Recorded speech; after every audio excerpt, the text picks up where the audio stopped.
মানুষকে মানুষ হিসাবে গড়ার কঠিন কাজ করেন শিক্ষকরা, বললেন রাজ্যপাল। শিক্ষা প্রতিষ্ঠানের বিভিন্ন দিক তুলে ধরে আসামের রাজ্যপাল বলেন, স্কুলের গণ্ডির ভেতরে শিক্ষা গ্রহণ অসম্ভব। বিভিন্ন অনুষ্ঠানের মাধ্যমে চলছে দলাই বাম নিত্যানন্দ বহুমুখী বিদ্যালয়ের শতবর্ষ উদযাপন।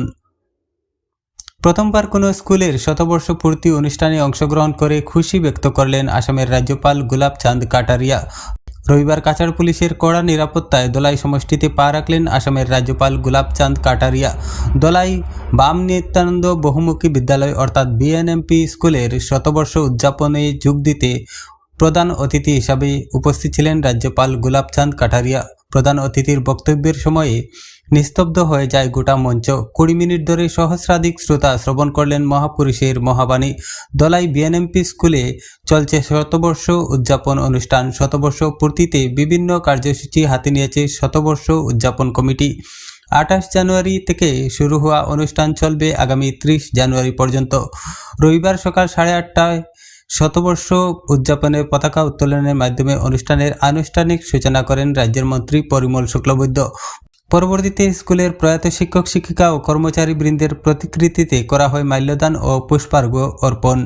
সকাল 10টা থেকে নিত্যানন্দ বর্মন মুক্ত মঞ্চে রক্তদানের মাধ্যমে শুরু হয় মূল অনুষ্ঠান। অবসরপ্রাপ্ত শিক্ষক শিক্ষিকা ও তাদের পরিবারকে করা হয় সংবর্ধনা। বিকাল 3টায় উপস্থিত হন প্রধান অতিথি রাজ্যপাল গুলাব চাঁদ কাটারিয়া। সারিবদ্ধভাবে দাঁড়িয়ে রাজ্যপালকে স্বাগত জানান স্কুলের বর্তমান ও প্রাক্তন ছাত্রছাত্রী সহ শতবর্ষ উদযাপন কমিটির কর্মকর্তারা। স্কুলে উপস্থিত হয়ে রাজ্যপাল শিলান্যাস করেন স্কুলের শতবর্ষ পূর্তির স্থায়ী তোরণের। পুষ্পার্ঘ্য অর্পণ করেন শহীদ বেদী, স্কুলের প্রতিষ্ঠাতা নিত্যানন্দ বর্মনের প্রতিকৃতি, শতাব্দী বেদী ও প্রয়াত প্রাক্তন শিক্ষক শিক্ষিকা ও কর্মচারীদের প্রতিকৃতিতে। উন্মোচিত করেন স্কুলের ভূমিদাতা পরিবারগুলোর নামাঙ্কিত ফলক। বিকেল 3:30টায় নিত্যানন্দ বর্মন মুক্তমঞ্চে প্রধান অতিথির আসন গ্রহণ করেন রাজ্যপাল গুলাব চাঁদ কাটারিয়া। ছিলেন শতবর্ষ উদযাপন কমিটির সভাপতি রাজ্যের মন্ত্রী পরিমল শুক্লবৈদ্য, শিলচরের সাংসদ ডক্টর রাজদীপ রায়, শিলচরের বিধায়ক দীপায়ন চক্রবর্তী, উদারবন্দের বিধায়ক Mihirkanti Shome, DIG southern range Kankanjyoti Saikia, জেলা উপায়ুক্ত রোহন কুমার ঝা, ভারতীয় জনতা পার্টির কাছাড় জেলা সভাপতি বিমলেন্দু রায়, স্কুল পরিচালনা সমিতির সভানেত্রী পিনাকি বর্মন, স্কুলের অধ্যক্ষ পিনাক চক্রবর্তী সহ অন্যান্যরা। এখানে বিভিন্ন জনগোষ্ঠীর পক্ষ থেকে পরম্পরাগত শাল গামছা চাপি দিয়ে বরণ করা হয় রাজ্যপালকে। সবাই স্বাগত ভাষণ ও সবার উদ্দেশ্য ব্যাখ্যা করেন শতবর্ষ উদযাপন কমিটির সভাপতি পরিমল শুক্লবৈদ্য।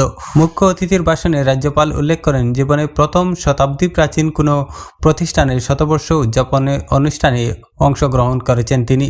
রাজ্যপাল বলেন, মাটি দিয়ে মূর্তি গড়া সহজ, পাথর দিয়ে মূর্তি গড়া, মানুষকে মানুষ হিসাবে গড়া অত্যন্ত কঠিন কাজ। আর সেই কঠিন কাজ ঠিক করে থাকেন শিক্ষকরা, যেটা সম্ভব হয় শুধু শিক্ষা প্রতিষ্ঠানের মাধ্যমে।